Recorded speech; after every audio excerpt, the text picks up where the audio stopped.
السلام علیکم ورحمۃ اللہ وبرکاتہ۔ الحمد للہ رب العالمین والصلاة والسلام علی رسولہ الامین وعلی آلہ وصحبہ اجمعین ومن تبعہم بإحسان الی یوم الدین، اما بعد فاعوذ باللہ من الشیطان الرجیم، بسم اللہ الرحمن الرحیم۔ وما محمد الا رسول قد خلت من قبله الرسل افإن مات أو قتل انقلبتم على أعقابكم ومن ينقلب على عقبيه فلن يضر الله شيئا وسيجزي الله الشاكرين۔ نبی کریم صلی اللہ علیہ وسلم کی سیرت کے سلسلے دروس میں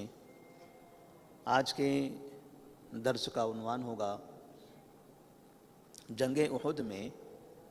نبی کریم صلی اللہ علیہ وسلم کے قتل کی افواہ۔ جنگ احد کے میدان میں ابتدائی طور پر نبی صلی اللہ علیہ وسلم اور صحابہ رضی اللہ تعالی عنہم کفار مکہ پر غالب آ گئے تھے۔ پھر ایک چھوٹی سی غلطی جو جبل رمات کی جانب سے واقع ہوئی تھی، اس کی بنا پر خالد بن ولید رضی اللہ تعالیٰ عنہ، جو اس وقت مسلمان نہیں ہوئے تھے، انہوں نے پلٹ کر مسلمانوں پر ایسے حملہ کر دیا کہ جو جنگ جیت چکے تھے پھر اس جنگ میں شکست کے آثار نظر آنے لگے۔ اور جیسے خالد رضی اللہ تعالیٰ عنہ نے پلٹ کر حملہ کیا تھا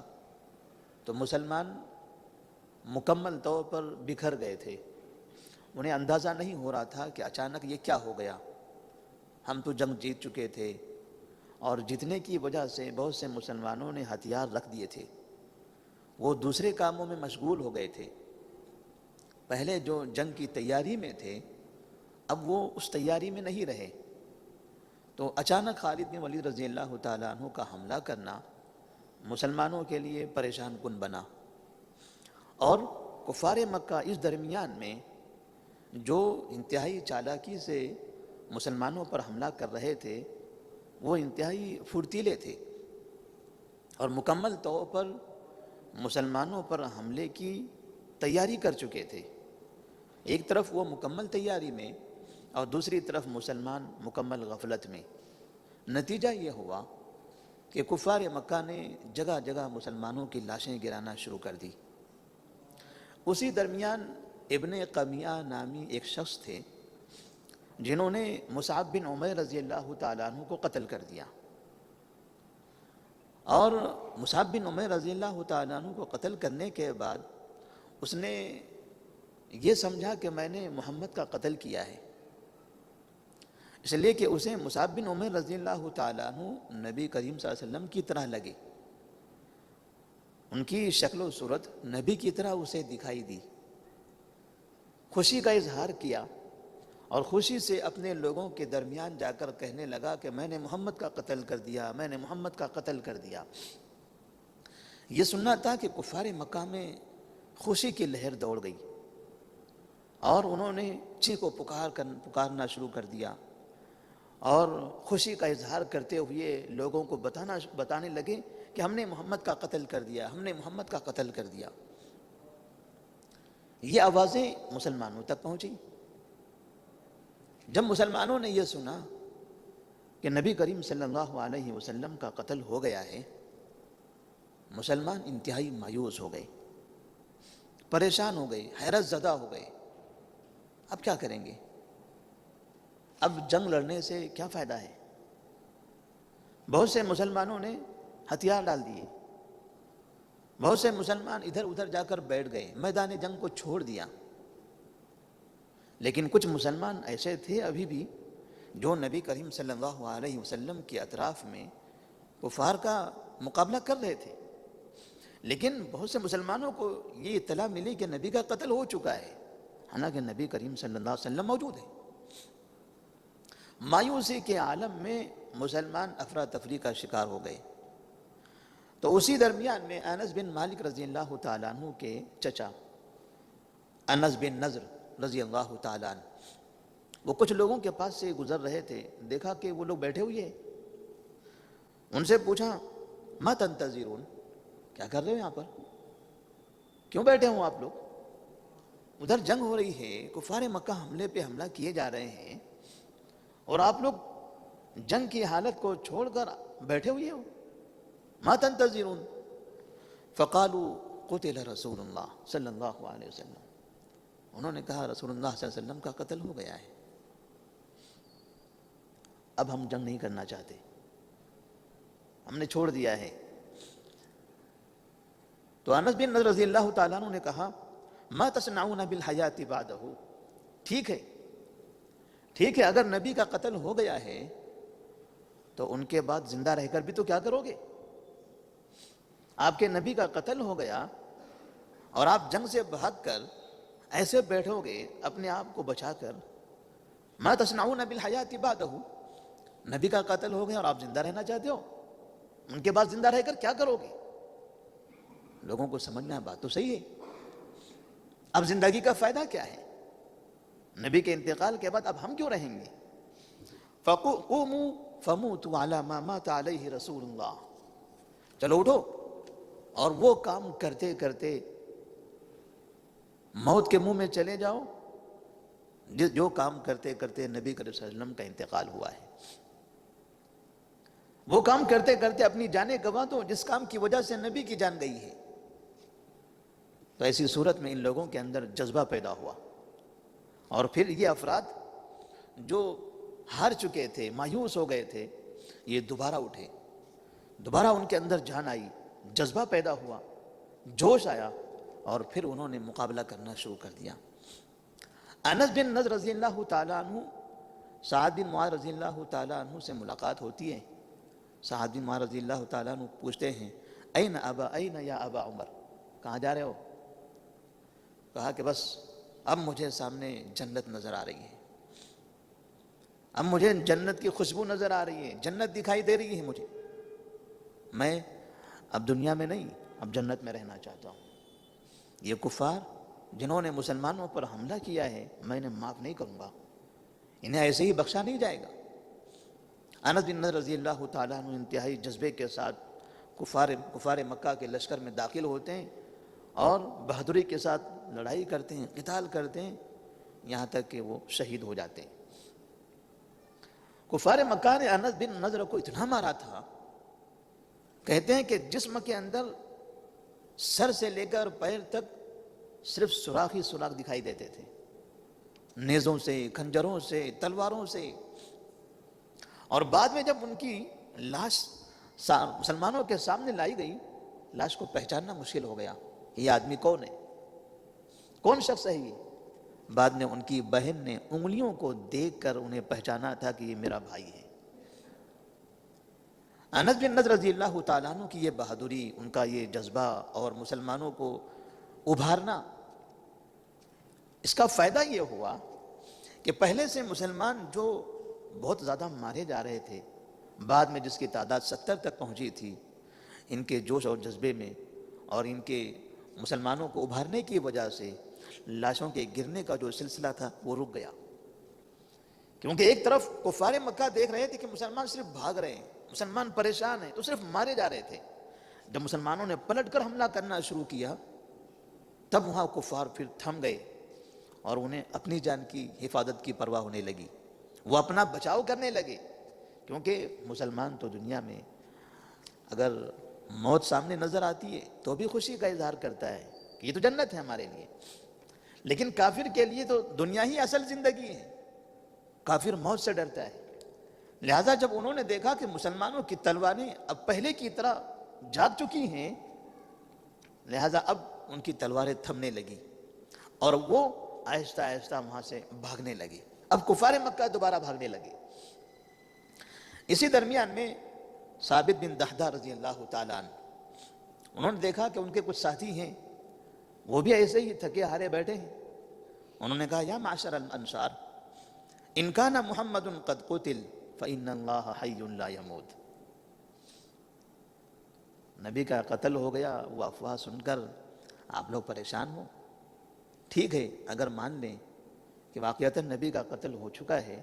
تو فَإِنَّ اللَّهَ حَيٌّ لَا يَمُوتُ، اللہ تبارک و تعالیٰ زندہ ہے، وہ مرنے والا نہیں ہے۔ قاتلوا علی دینکم، لہذا نبی کے لیے نہیں، اپنے دین کی حفاظت کے لیے تم لڑو۔ اللہ نے جو دین نازل کیا